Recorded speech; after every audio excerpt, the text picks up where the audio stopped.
Hello my dear family members, అందరూ ఎలా ఉన్నారు? Welcome back to mom with Yashu cooking world YouTube channel. Please అండి, first time కనుక మన వీడియోస్ని చూస్తున్నట్లయితే సబ్స్క్రైబ్ చేసి ఫాలో చేయండి.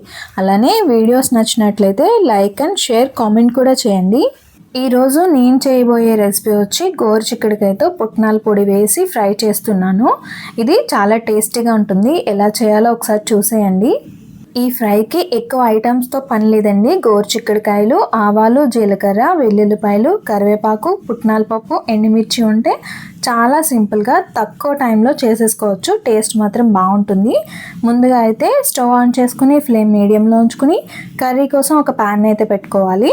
దీంట్లో గోరుచిక్కుడుకాయలు ఉడికించుకోవడం కోసం కొద్దిగా వాటర్ అనేది వేసుకుంటున్నాను.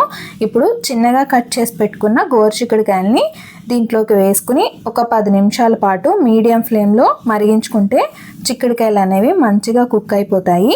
ఇవి ఉడికేలోపుగా మనం పప్పుల పొడి అయితే రెడీ చేసుకుందాం. అందుకోసం మిక్సీ జార్ తీసుకుని 1/2 స్పూన్ జీలకర్ర, అలానే తీసుకున్న వెల్లుల్లి రెబ్బలు ఒక 10 వరకు వేసుకోవాలి. అప్పుడైతే టేస్ట్ బాగుంటుంది. 1/2 కేజీ గోరుచిక్కుడుకాయలకి 7 వరకు ఎండుమిర్చి పడుతుంది. కొంచెం స్పైస్ తక్కువ తినే వాళ్ళైతే తక్కువ వేసుకోవచ్చు. పుట్నాల పప్పు 4 స్పూన్ల వరకు వేసుకున్నాను. మూత పెట్టుకుని వీటిని పౌడర్గా అయితే చేసుకోవాలి.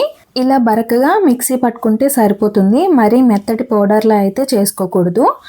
5 నిమిషాలకి చిక్కుడుకాయలు అనేవి ఈ విధంగా ఉన్నాయి. మరొక 5 నిమిషాల పాటు ఉడికించుకుంటే మన గోరుచిక్కుడు అనేది మెత్తగా అయితే అయిపోయినాయి. ఇలా ఉడికితే సరిపోతుంది. వీటిని ఇప్పుడు డ్రైన్ అవుట్ చేసుకోవాలి. తర్వాత స్టవ్ ఆన్ చేసుకుని ఒక ప్యాన్ పెట్టుకుని ఆయిల్ వేసుకోవాలి. 2 స్పూన్స్ వేసుకుంటే సరిపోతుంది. దీంట్లోకి 1/2 స్పూన్ జీలకర్ర, 1/2 స్పూన్ ఆవాలు, 2 రెమ్మల కరివేపాకు, అలాగే కొద్దిగా పసుపు వేసుకుని 1 నిమిషం పాటు అయితే ఫ్రై చేసుకోవాలి. ఇలా ఫ్రై అయిన తర్వాత ముందుగా ఉడికించి పెట్టుకున్న గోరుచిక్కుడు ఏదైతే ఉందో ఇవి వాటర్ అంతా పోయిన తర్వాత దీంట్లోకి అయితే వేసుకోవాల్సి ఉంటుంది. ఇలా వేసుకుని మొత్తం అంతా ఒక 2 నిమిషాల పాటు లో ఫ్లేమ్లో ఉంచుకొని కలుపుకుంటూ అయితే ఉడికించుకోవాలి. అప్పుడైతే అడుగు పట్టకుండా మంచిగా అన్నీ ఈవెన్గా అయితే కుక్ అవుతాయి. అందువల్ల 2 నిమిషాల పాటు మనం ఇలా కలుపుకుంటూనే ఫ్రై చేసుకోవాల్సి ఉంటుంది. ఇప్పుడు మనం దీంట్లోకి సాల్ట్ని అయితే వేసుకోవాల్సి ఉంటుంది. ఇవి ఉడికించేటప్పుడు మనం ఎలాంటి సాల్ట్ మనం యాడ్ చేయలేదు. సో అందుకు వేపుడికి సరిపడగా ఇప్పుడే దీంట్లోకి అయితే సాల్ట్ని వేసుకోవాలి.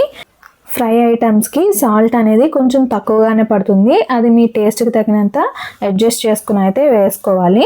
ఇప్పుడు దీంట్లోకి ముందుగా గ్రైండ్ చేసి పెట్టుకున్న పప్పుల పొడి ఏదైతే ఉందో దాన్ని కూడా వేసుకోవాలి. ఇది వేసుకున్న తర్వాత మరొక 2 నిమిషాల పాటు కలుపుకుంటూ అయితే ఫ్రై చేసుకోవాలి. ఇలా కలుపుకోవడం వల్ల ఈ పప్పుల పొడి అంతా గోరుచిక్కుడుకి పట్టి మంచిగా అయితే ఫ్లేవర్ వస్తుంది. ఆ ఫ్లేవర్ చాలా బాగుంటుంది. మేబీ మీకు ఒక డౌట్ రావచ్చు, పుట్నాల పప్పు పొడి కంటే శనగపిండి కూడా వేసుకోవచ్చేమోనని. కానీ అలా కాదండి. దీనికి పుట్నాల పప్పు పొడి అయితేనే బాగుంటుంది. 2 నిమిషాలకి మన ఫ్రై అనేది రెడీ అయిపోయింది. ఇప్పుడు దీన్ని నేనైతే సర్వింగ్ ప్లేట్లోకి తీసుకుంటున్నాను. చూసారుగా చాలా పొడి పొడిగా ఎంతో టేస్టీగా ఉండే మన గోరుచిక్కుడుకాయ ఫ్రై అనేది రెడీ అయిపోయింది. ఇది రైస్లోకి బాగుంటుంది, అలానే చపాతీ రోటీలకు కూడా బాగుంటుందండి. మీకు నచ్చినట్లయితే తప్పకుండా ట్రై చేయండి. గోరుచిక్కుడుగా తినని వాళ్ళు ఎవరైనా ఉంటే కూడా వాళ్ళు కూడా ట్రై చేయండి. మీకు కూడా ఖచ్చితంగా అయితే నచ్చుతుంది. మీకు ఎలా అనిపించిందో కామెంట్ చేయండి. Thank you for watching.